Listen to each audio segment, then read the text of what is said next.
আসসালামু আলাইকুম। এটিএন বাংলা সংবাদে আপনাদের সবাইকে স্বাগত জানাচ্ছি। আমি ফিরোজ তোহা। শুরুতে বিআরবি কেবলস সংবাদ শিরোনাম। গুলশানের বাসা থেকে সাবেক মন্ত্রী সাবের হোসেন চৌধুরী গ্রেফতার। বনানী থেকে আটক স্বরাষ্ট্র মন্ত্রণালয়ের জননিরাপত্তা বিভাগের সাবেক সিনিয়র সচিব আমিনুল ইসলাম খান। দেশকে অস্থিতিশীল পরিস্থিতির হাত থেকে রক্ষা করেছে সেনাবাহিনী, বললেন প্রধান উপদেষ্টা। রাজনৈতিক মতাদর্শের ঊর্ধ্বে থেকে সৎ নীতিবান অফিসারদের পদোন্নতি দেওয়ার নির্দেশ। দ্রুত সংস্কার শেষে জাতীয় নির্বাচনের সময়সূচি ঘোষণা করতে অন্তর্বর্তী সরকারের প্রতি আহ্বান বিএনপি। সীমান্তে মানুষ হত্যা বন্ধের দাবি।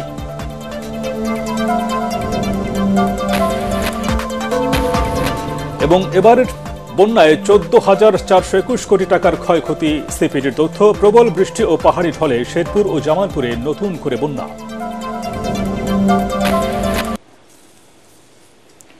শুনছিলেন বিআরবি কেবলস সংবাদ শিরোনাম। এবার বিস্তারিত। আওয়ামী লীগের সাবেক মন্ত্রী সাবের হোসেন চৌধুরীকে রাজধানীর গুলশান থেকে গ্রেফতার করেছে ঢাকা মহানগর গোয়েন্দা পুলিশ ডিবি। রোববার ডিএমপির মিডিয়া অ্যান্ড পাবলিক রিলেশনস বিভাগ জানায়, বিকেলে ডিবি পুলিশের একটি দল সাবের হোসেন চৌধুরীর গুলশানের বাসায় অভিযান চালিয়ে তাকে গ্রেফতার করে। তার বিরুদ্ধে একাধিক মামলা রয়েছে। তাকে নেওয়া হয়েছে ডিবি কার্যালয়ে। ঢাকা ৯ আসনের সাবেক সংসদ সদস্য সাবের হোসেন চৌধুরী বিগত সরকারের পরিবেশ, বন ও জলবায়ু পরিবর্তন মন্ত্রণালয়ের দায়িত্বে ছিলেন। এদিকে বনানী থেকে আটক করা হয়েছে স্বরাষ্ট্র মন্ত্রণালয়ের জননিরাপত্তা বিভাগের সাবেক সিনিয়র সচিব আমিনুল ইসলাম খানকে।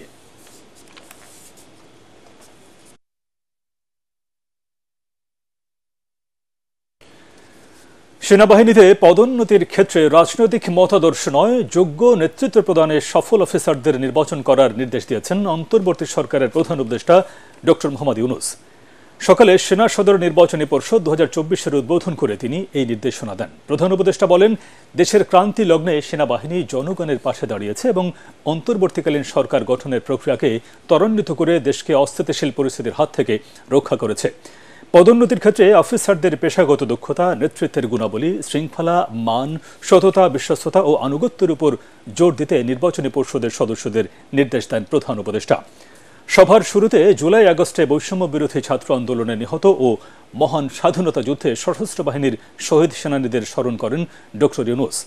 প্রথম পর্বের পদোন্নতি পর্ষদে সেনাবাহিনীর কর্নেল ও লেফটেন্যান্ট কর্নেল পদবীর যোগ্য অফিসাররা পরবর্তী পদোন্নতির জন্য বিবেচিত হবেন। এর আগে ঢাকা সেনানিবাসের সেনা সদর দফতরে ডক্টর ইউনূসকে স্বাগত জানান বাহিনী প্রধান জেনারেল ওয়াকারুজ্জামান, প্রধান উপদেষ্টার প্রতিরক্ষা ও জাতীয় সংহতি উন্নয়ন বিষয়ক বিশেষ সহকারী, চিফ অব জেনারেল স্টাফ এবং সশস্ত্র বাহিনী বিভাগের প্রিন্সিপাল স্টাফ অফিসার।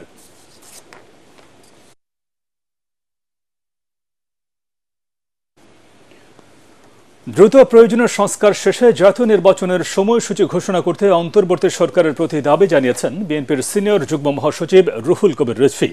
মৌলভীবাজার সীমান্তে বিএসএফের গুলিতে নিহত স্বর্ণা দাসের পরিবারকে সান্ত্বনা জানানো শেষে সাংবাদিকদের তিনি একথা বলেন। তার অভিযোগ, শেখ হাসিনা সরকারের পতনের পর পার্শ্ববর্তী দেশ সীমান্তে নিরীহ বাংলাদেশি হত্যায় মেতে উঠেছে। রিজভী বলেন, গণ আন্দোলনের মুখে পালিয়ে যাওয়া শেখ হাসিনা ক্ষমতায় থাকার সময় নির্যাতন, নিপীড়ন চালালেও বেগম খালেদা জিয়া কখনো দেশ ও জনগণকে ছেড়ে যাননি। তারা ভারত বাংলাদেশ সীমান্তকে পৃথিবীর সবচাইতে রক্তাক্ত সীমান্ত, সবচাইতে সহিংস সীমান্ত, সবচাইতে মৃত্যু আর লাশের সারিতে মিছিলে পরিণত করার সীমান্ত পরিণত করেছে। আর শেখ হাসিনা কি করেছেন? শেখ হাসিনা তার জোর জবরদস্তির ফ্যাসিবাদের 16-17 বছরে এত সীমান্তে হত্যা হয়েছে, কিন্তু তিনি নিশ্চয়। দেশের দক্ষিণ পূর্বাঞ্চলে এবারের বন্যায় 14,421 কোটি টাকার ক্ষয়ক্ষতি হওয়ার তথ্য বের হয়ে এসেছে সেন্টার ফর পলিসি ডায়ালগ সিপিডির গবেষণায়। ধানমন্ডিতে সংস্থাটির কার্যালয়ে সংবাদ সম্মেলনে সব তথ্য জানান নির্বাহী পরিচালক ডক্টর ফাহমিদা খাতুন। সিপিডির গবেষণা পরিচালক ডক্টর খন্দকার গোলাম মোয়াজ্জেম বলেন, বন্যায় 56 জনের মৃত্যু হয়েছে। বন্যার পর যে স্বল্পমেয়াদী সহায়তা দেওয়া হয়েছে তা যথেষ্ট নয় বলে মনে করেন তিনি। মিজান শাহজাহানের রিপোর্ট। আগস্ট মাসে স্মরণকালের ভয়াবহ বন্যা দেখা দেয় বৃহত্তর নোয়াখালী, কুমিল্লা ও সিলেট অঞ্চলে। পানিবন্দী হয়ে পড়ে লাখ লাখ মানুষ, যা মোকাবেলায় চরম বেগ পেতে হয়েছে ডক্টর মোহাম্মদ ইউনূসের নেতৃত্বাধীন অন্তর্বর্তীকালীন সরকারকে। গেল কয়েক দশকের রেকর্ড ভাঙা এই বন্যার ক্ষয়ক্ষতি নিয়ে গবেষণা করে সিপিডি। ফলাফল তুলে ধরতে এই সংবাদ সম্মেলন। সিপিডির গবেষণা ফেলো মুনতাসির কামাল বলেন, উপকূলে মাটির বাঁধ দিয়ে পানির ঢল ঠেকানো কঠিন। সবচেয়ে বেশি আসলে ক্ষতি হয়েছে সড়ক সংক্রান্ত, ক্রপসের সবচেয়ে বেশি ক্ষতি হয়েছে।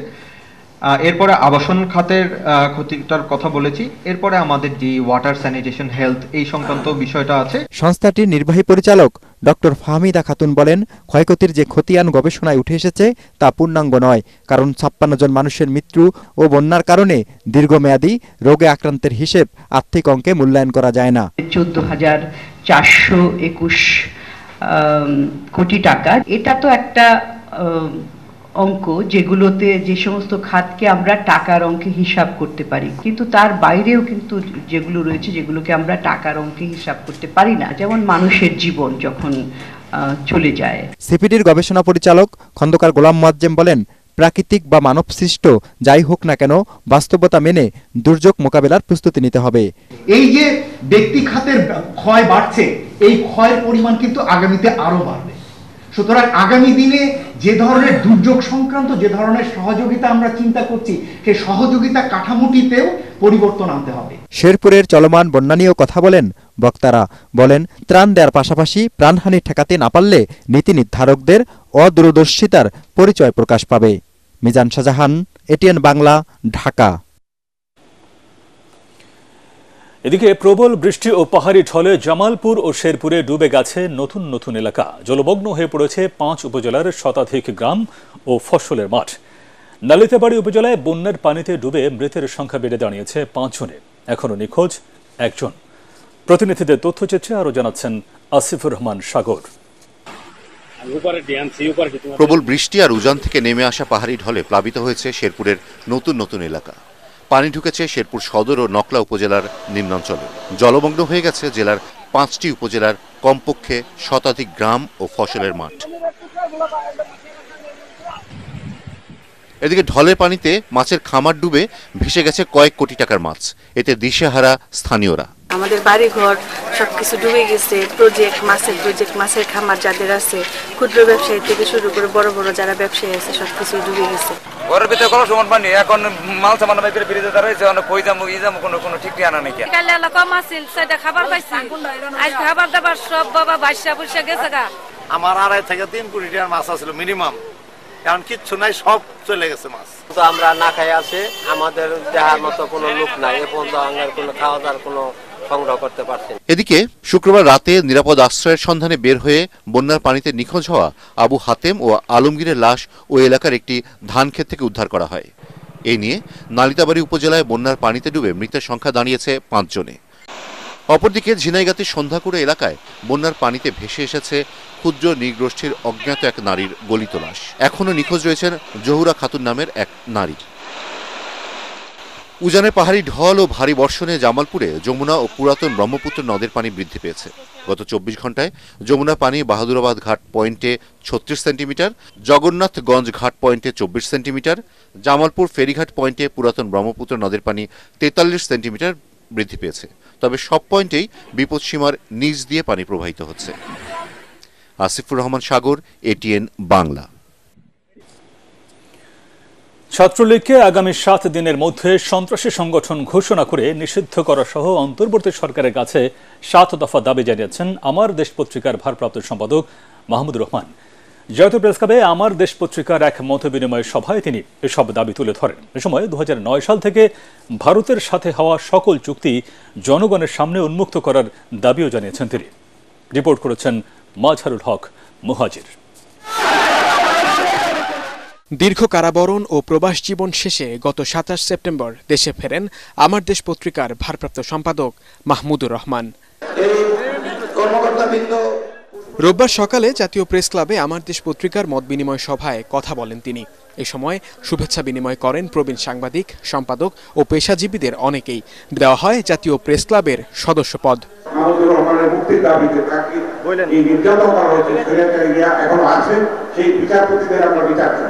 একজন দরদি সম্পাদক হিসেবে আমি তাকে দেখেছি তার সাথে কাজ করতে গিয়ে। আজকে গুলির সামনে বুক পেতে দিতে যেমন সাহসিকতার প্রয়োজন হয়, সবাই যেমন আবু সাইদ হতে পারে না, সবাই মাহমুদুর রহমান হতে পারে না।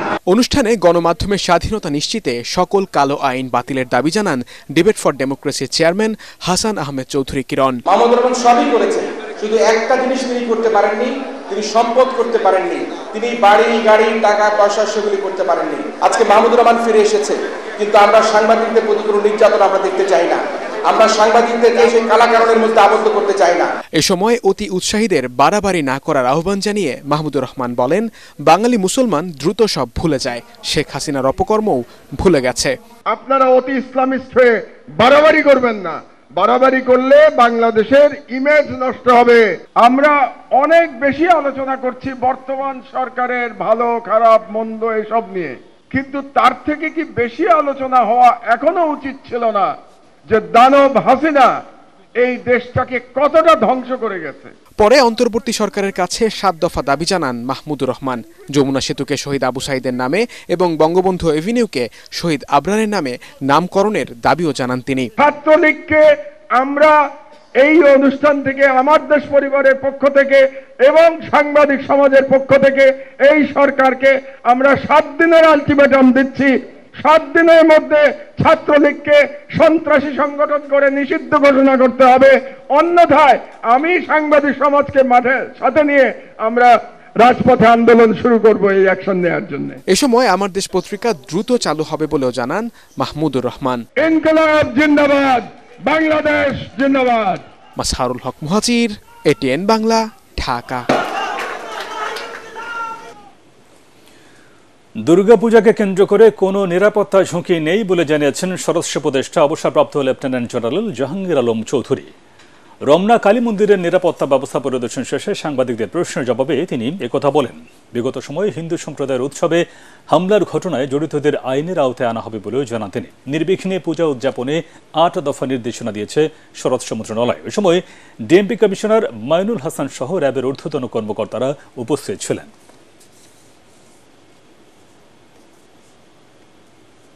কোনো ধরনের নিরাপত্তা ঝুঁকি নাই, পূজা এবার নির্বিঘ্নে হবে। এই পূজা উদযাপনের জন্য আমরা সেনাবাহিনীকেও মোতায়েন করেছি, নৌবাহিনীকেও মোতায়েন করা হয়েছে, বিমান বাহিনীকেও মোতায়েন করা হয়েছে। এইবার এই জন্য আপনারা কোথাও কোনো ধরনের বাধা বিপত্তি আপনারা ফেস করবেন না। প্লাস আমরা এনটিএমসির মাধ্যমে যেন কোথাও কোনো কিছু হলে যেন সাথে সাথে খবর পৌঁছে যায়, ওই ব্যবস্থা তো আমরা করেছি।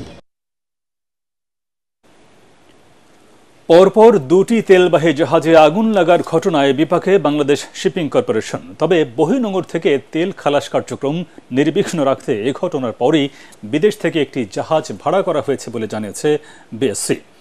এদিকে দুর্ঘটনার পেছনে টেকনিক্যাল বিষয় ছাড়াও নাশকতা আছে কিনা তা খতিয়ে দেখতে এরই মধ্যে উচ্চ পর্যায়ের কমিটি গঠন করা হয়েছে। চট্টগ্রাম থেকে আরও জানাচ্ছেন সৈয়দ তামিম মাহমুদ। দেশের বেশিরভাগ আমদানি রপ্তানি বাণিজ্যের পণ্য পরিবহন হয় চট্টগ্রাম সমুদ্র বন্দর দিয়ে, আর চট্টগ্রাম বন্দর পুরোপুরি নির্ভর কর্ণফুলী চ্যানেলের উপর।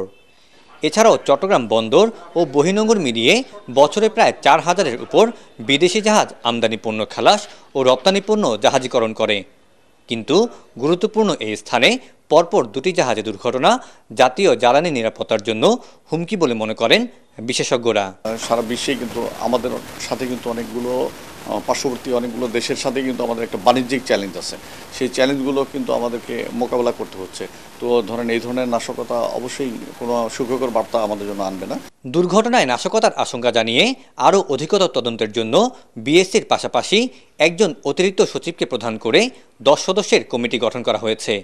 একই সাথে বিএসসির জাহাজ ক্রয়ে দুর্নীতি হচ্ছে কিনা তা তদন্ত করে দেখা হবে বলে জানান নৌ পরিবহন উপদেষ্টা অবসরপ্রাপ্ত brigadier general M Shakhawat Hossain. কি হয়েছে এটা আমি এই মুহূর্তে কোনো অনুমান ভিত্তিক কোনো কথা বলতে চাই না। ইনকোয়ারি হবে এবং যত তাড়াতাড়ি সম্ভব ইনকোয়ারি হবে। ইনকোয়ারি শেষ হলে আমি আশা করব সেই ইনকোয়ারির রেজাল্টগুলো আপনারা জানতে পারবেন। এদিকে বিকল্প জাহাজ দিয়ে পণ্য খালাস কার্যক্রম সচল রাখতে কাজ করছে বিএসসি। তবে ক্ষতিগ্রস্ত জাহাজ থেকে তেল খালাসি বড় চ্যালেঞ্জ বলে মনে করছে কর্তৃপক্ষ। রিকোয়ারমেন্ট হচ্ছে মেরিটাইম অ্যাক্সিডেন্ট পুনরাবৃত্তি রোধকল্পে আমাদেরকে অবশ্যই এটা বের করতে হবে যে কি কারণ ছিল এই দুটো জাহাজের দুর্ঘটনা। বন্দরের নিরাপত্তা ও অগ্নি সুরক্ষা ব্যবস্থা আরও জোরদার করা জরুরি বলে মনে করছেন আমদানি রপ্তানিকারকরা। সৈয়দ তামিম মাহমুদ, এটিএন বাংলা, চট্টগ্রাম। ছাত্র জনতার আন্দোলনে হতাহতের ঘটনায় করা বিভিন্ন মামলার এজাহারভুক্ত ৩৯ আসামিকে গ্রেফতার করেছে র্যাব। বাকিদের সন্ধানেও অভিযান চলছে। রাজধানীর কারওয়ান বাজার র্যাব মিডিয়া সেন্টারে রাজধানী থেকে অপহৃত এক শিশুকে উদ্ধারের বিষয়ে সংবাদ সম্মেলনে সব তথ্য জানান সংস্থাটির আইন ও গণমাধ্যম শাখার পরিচালক লেফটেন্যান্ট কর্নেল মুনিম ফেরদৌস। আওয়ামী লীগ সাধারণ সম্পাদক ওবায়দুল কাদের সহ প্রভাবশালীদের গ্রেফতারে র্যাবের ভূমিকা নিয়ে প্রশ্নের জবাবে তিনি বলেন, তাদের গ্রেফতারের চেষ্টা চলছে। কারো কাছে কোনো তথ্য থাকলে তা র্যাবকে দিয়ে সহযোগিতা করার জন্য আহ্বান জানান তিনি। সদরঘাট থেকে অপহৃত শিশুকে পিরোজপুরের মঠবাড়িয়া থেকে উদ্ধার করা হয়েছে বলেও জানানো হয় সংবাদ সম্মেলনে। তবে অপহরণকারীকে এখনও গ্রেফতার করা যায়নি। চামড়া শিল্পের নানাবিধ সম্ভাবনার পাশাপাশি কিছু সমস্যাও আছে জানিয়ে তার সমাধানের আশ্বাস দিয়েছেন বাণিজ্য উপদেষ্টা ডক্টর সালেহ উদ্দিন আহমেদ। অর্থ মন্ত্রণালয়ের সম্মেলন কক্ষে মতবিনিময়কালে কথা বলেন তিনি। ট্যানারে স্থানান্তর করা হয়েছে সাভারে। সেখানকার পরিবেশ, অর্থায়ন এবং বিদেশে রফতানির ক্ষেত্রে সার্টিফিকেশন বিষয়গুলো নিয়েও আলোচনা হয়েছে মতবিনিময় সভায়। এ সময় শিল্প সচিব জাকিয়া সুলতানা, পরিবেশ সচিব ডক্টর ফারহিন আহমেদ, বাণিজ্য মন্ত্রণালয়ের অতিরিক্ত সচিব নাফিদ শফিউল্লাহ, ট্যানার্স অ্যাসোসিয়েশনের সভাপতি Shahin Ahmed, Bangladesh finished leather goods অ্যাসোসিয়েশনের সভাপতি মহিউদ্দিন আহমেদ মাহিন উপস্থিত ছিলেন। আমাদেরকে আপনারা জানেন হাজারীবাগ থেকে নিয়ে গেছিল, ধরে নিয়ে গেছিল সাভার থেকে। আমাদের এই জায়গাগুলোকেও রেড জোন দিয়ে রাখছিল। এখন আমরা ওইখানে যে ব্যবসা করতে পারি না, সিইটিভি ঠিক নাই। আগে যা বলছিল সব মিথ্যা কথা বলেছিল, কোনো অবকাঠামোই ঠিক হয় নাই। আমাদেরকে নিয়ে গেছে। চামড়া শিল্প এবং চামড়াজাত দ্রব্য, ফুটওয়্যার থেকে শুরু করে সেটা সম্ভাবনা এবং এক্সপোর্ট, এটা যেন একটা বড় একটা এক্সপোর্ট এশিয়ার সেক্টর হিসেবে পরিগণিত হয়, সেই ব্যাপারে আলাপ করি। এবং এটা সম্ভাবনা আছে এবং আমাদের যারা চামড়া শিল্পে যারা আছে তারা অভিজ্ঞতা সম্পন্ন। বাংলাদেশের পর্যটন খাতকে উন্নত করতে সঠিক নেতৃত্বের প্রয়োজন বলে মন্তব্য করেছেন প্যাসিফিক এশিয়া ট্রাভেলস অ্যাসোসিয়েশনের চেয়ারম্যান পিটার এ সামন। এছাড়া বিদেশি পর্যটক বাড়াতে ভিসা জটিলতা কমিয়ে আনা সহ এই খাতে ব্যাপক সংস্কারের প্রয়োজন বলেও মন্তব্য করেন তিনি। রাজধানীর একটি অভিজাত হোটেলে বাংলাদেশের বর্তমান প্রেক্ষাপটে পর্যটন খাতের ঘুরে দাঁড়ানো শীর্ষক সেমিনারে বক্তারা আরও বলেন, রাজনৈতিক অস্থিরতা, কোভিড-19 এবং হলি আর্টিজানে হামলা বাংলাদেশের ট্যুরিজম সেক্টরকে চ্যালেঞ্জের মুখে ফেলেছে। এছাড়া সরকারের পক্ষ থেকে পর্যটন খাতের সংকট মোকাবেলায় কোনো সময়োপযোগী পদক্ষেপ নেওয়া হয়নি বলেও অভিযোগ করেন তারা। এতে উপস্থিত ছিলেন দ্য বাংলা মনিটরের সম্পাদক কাজী ওয়াহিদুল আলম, WTN বাংলাদেশ চ্যাপ্টারের সাধারণ সম্পাদক সৈয়দ গোলাম কাদির সহ হোটেল, রিসোর্ট এবং এয়ারলাইন্স কোম্পানির কর্মকর্তারা। দুদিন পরই হিন্দু সম্প্রদায়ের সবচেয়ে বড় উৎসব শারদীয় দুর্গা পূজা শুরু। পূজাকে সামনে রেখে শেষ মুহূর্তে ব্যস্ত সময় পার করছেন প্রতিমা শিল্পীরা। প্রতিমা ও মণ্ডপকে সাজিয়ে তুলতে দিনভর ব্যস্ত তারা। এর মধ্যে মন্দির কমিটির স্বেচ্ছাসেবক প্রতিনিধি, পুলিশ, সেনাবাহিনীর সহায়তায় সার্বিক প্রস্তুতি নেওয়া হয়েছে। খুলনা ও মানিকগঞ্জ প্রতিনিধির পাঠানো রিপোর্ট জানাচ্ছেন রচনা দাস।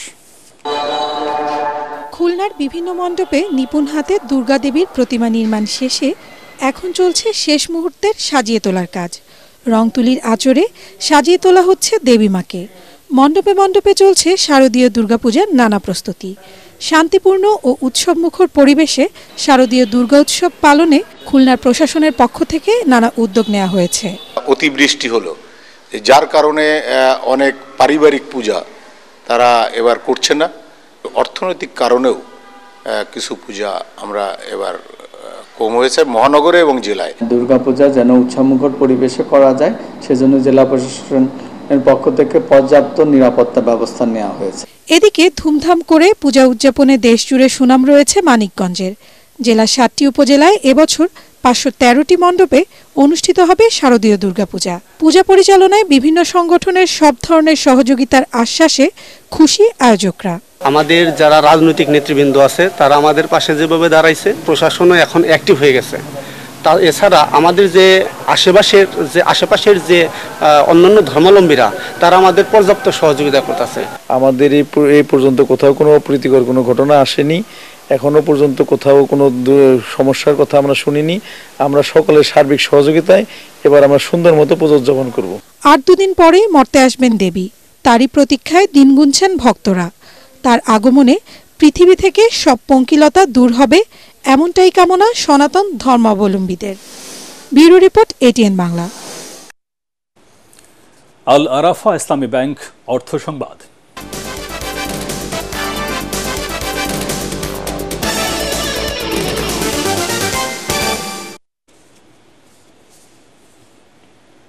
ভৌগোলিক নির্দেশক জিআই পণ্য হিসেবে স্বীকৃতি পেল টাঙ্গাইলের মধুপুর গড়ের আনারস। ঐতিহ্যবাহী পণ্যের জিআই স্বীকৃতিতে খুশি কৃষক ও ব্যবসায়ীরা। সুস্বাদু এই ফলটি বিদেশে রফতানি করে বৈদেশিক মুদ্রা অর্জনের উদ্যোগ নেয়ার দাবি তাদের। প্রতিনিধি নাসির উদ্দিনের প্রতিবেদন, জানাচ্ছেন ফারহিন ইসলাম টুম্পা। আনারসের রাজধানী খ্যাত লালমাটির মধুপুরের আনারসের সুনাম দেশজুড়ে। 1942 সালে এই অঞ্চলে প্রথম আনারস চাষ শুরু করে ইদিলপুর গ্রামের গারো সম্প্রদায়ের মানুষেরা। বর্তমানে হাজার হাজার হেক্টর জমিতে এর চাষ হচ্ছে। সম্প্রতি ভৌগোলিক নির্দেশক জিআই পণ্য হিসেবে আন্তর্জাতিক স্বীকৃতি মেলায় আনন্দিত স্থানীয়রা। মধুপুরের আনারস যে জিআই পণ্য হিসেবে স্বীকৃতি পেয়েছে, এজন্য আমরা আমাদের মধুপুরের আনারস নিয়ে গর্ববোধ করছি। মধুপুরের মাটি আনারস চাষে বেশ উপযোগী হওয়ায় দিন দিন বাড়ছে এর আবাদ। সেই সাথে লাভবান হচ্ছেন কৃষকরা। জিআই পণ্য হিসেবে স্বীকৃতি পাওয়ায় বিশ্বে এ অঞ্চলের আনারসের খ্যাতি ছড়িয়ে পড়বে এ আশা তাদের। দাম হইতাছে 20 টাকা, 18 টাকা, 22 টাকা। বাইরের রাষ্ট্রে আনারসগুলো দূর যাইতো, তাহলে আমরা সুযোগ সুবিধা পাইতাম, দাম বেশি পাইতাম।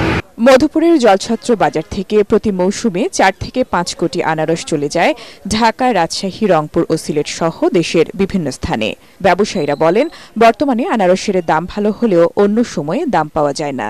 এখান থেকে মোটামুটি প্রতিদিন সিজনের শুরু থেকে নিয়ে শেষ পর্যন্ত প্রায় 4 থেকে 5 কোটি আনারস বাংলাদেশের বিভিন্ন জায়গায় পৌঁছায়। আনারস বিদেশে রপ্তানির বিষয়ে উদ্যোগ নিতে সার্বিক সহযোগিতার আশ্বাস উপজেলা নির্বাহী কর্মকর্তার। মধুপুরবাসী এখন প্রাণের দাবি যেন এই আনারসকে আন্তর্জাতিক বিশ্বে পরিচিত করার জন্য রপ্তানি করা যায়, এবং রপ্তানি করার জন্য যে প্রক্রিয়াগুলো করা দরকার, বিশেষ করে কোল্ড স্টোরেজের ব্যবস্থা, এবং যদি কোনো ইন্ডাস্ট্রির মাধ্যমে এগুলো প্রক্রিয়াজাত করে তাহলে এটা আরো বেশি উৎপাদনমুখী হবে এবং বিদেশে এটা রপ্তানি বাড়বে। টাঙ্গাইল কৃষি সম্প্রসারণ অধিদপ্তরের তথ্য মতে মধুপুরগড় অঞ্চলে বছরে কয়েকশো কোটি টাকার আনারস উৎপন্ন হয়। বিদেশে রপ্তানি হলে আন্তর্জাতিক বাজারে এর আলাদা অবস্থান তৈরি হবে, যা দেশের অর্থনীতিতে ভূমিকা রাখবে, এমন প্রত্যাশা সকলের। Bureau report, ATN Bangla. এবারে পার্টেক্স খেলার খবর।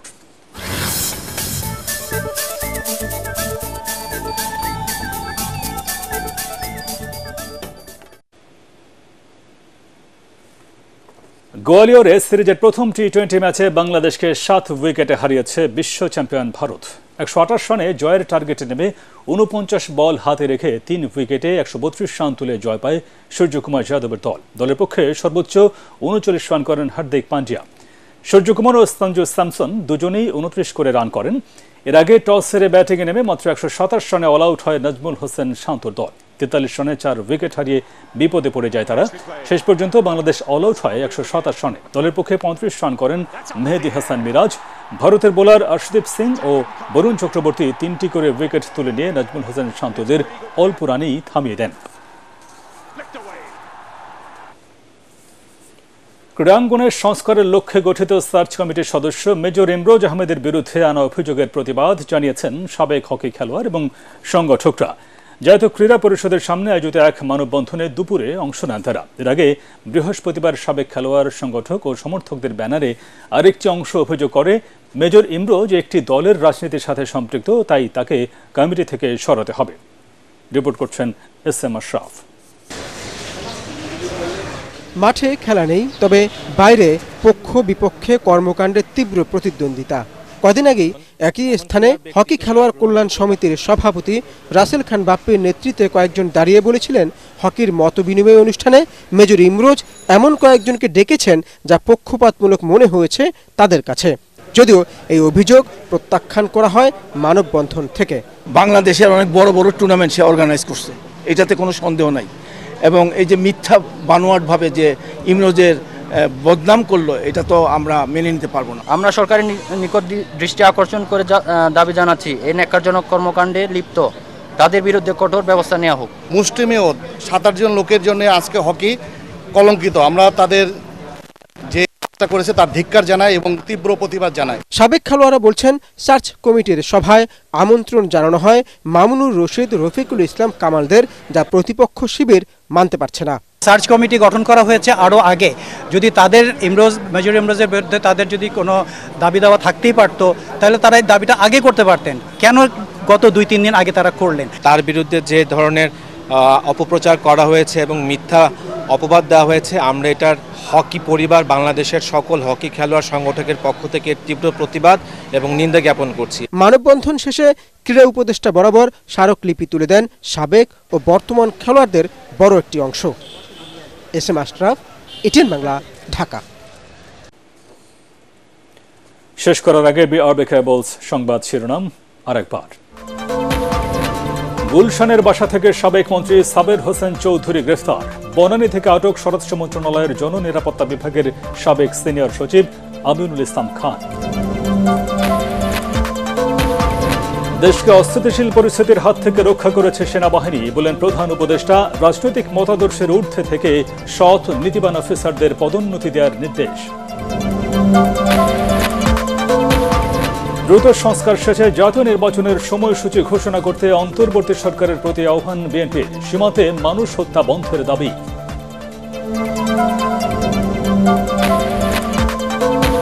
এবং এবারের বন্যায় 14,421 কোটি টাকার ক্ষয়ক্ষতি। সিপিডির তথ্য, প্রবল বৃষ্টি ও পাহাড়ি ঢলে শেরপুর ও জামালপুরে নতুন করে বন্যা। পরবর্তী সংবাদ দেখার আমন্ত্রণ জানিয়ে এখনকার মতো শেষ করছি। এটিএন বাংলার সংবাদ ইউটিউবে দেখতে ব্রাউজ করুন youtube/ATN বাংলা নিউজ। ধন্যবাদ সবাইকে।